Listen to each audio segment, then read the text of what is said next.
నాయకత్వం మహేష్ కుమార్ గౌడ్ నాయకత్వం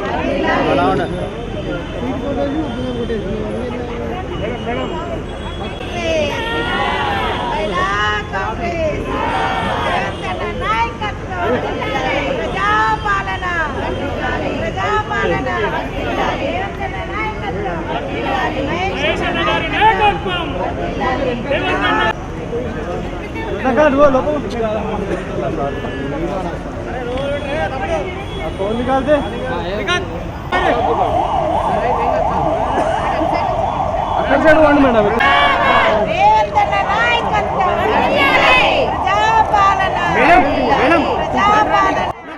ఈ రోజు రైతులకు అందరికీ కూడా పండగ రోజు.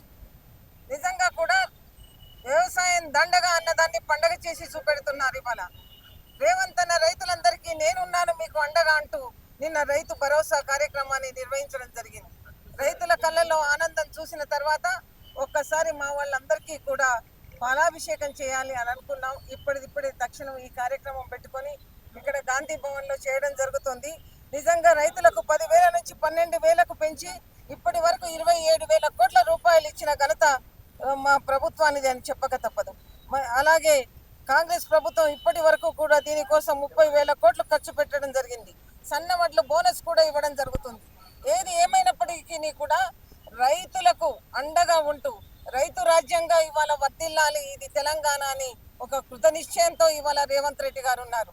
గతంలో కూడా రాజశేఖర్ రెడ్డి గారు చాలా కార్యక్రమాలు చేసినారు. ఇప్పుడు రేవంత్ రెడ్డి గారు కూడా అదే బాటలో నడుస్తూ తెలంగాణలో ముఖ్యంగా రైతులకు, విద్యార్థులకు, మహిళలకు అందరికీ కూడా అండగా ఉంటూ ఉద్యోగాల పర్వంగా కూడా ఇవాళ అందరూ కూడా ఎదురు చూస్తున్న ఉద్యోగాలన్నీ కూడా తొందరగా ఇప్పుడు ఇస్తూ కూడా మహిళలందరినీ కూడా మొట్టమొదటిగా పెద్దపీట వేస్తూ మహిళలందరినీ కూడా చేరదీస్తున్న ప్రభుత్వం కాంగ్రెస్ ప్రభుత్వం. ఏది ఏమైనప్పటికీ కూడా ఇవాళ రైతులంతా కూడా ఆనందంగా ఉన్నారని చెప్పడానికి నిదర్శనం ఇవాళ రేవంత్ అన్న తీసుకునే కార్యక్రమం. గతంలో కాదు ఇప్పుడు కూడా మొట్టమొదటిగా కరెంటు విషయంలో కానివ్వండి, రైతుల విషయంలో కానివ్వండి, అలాగే సన్నవడ్ల విషయంలో కానివ్వండి, సన్నవడ్లకు బోనస్గా 500 ఇస్తూ కూడా ప్రతి గింజ కొనే కార్యక్రమాన్ని ప్రభుత్వం చేస్తుంది. ఏది ఏమైనప్పటికీ కూడా మేము గట్టిగా చెప్తున్నాం, రైతులకు అండగా ఉండే ప్రభుత్వం ఈ ప్రభుత్వం, ప్రజా ప్రభుత్వం.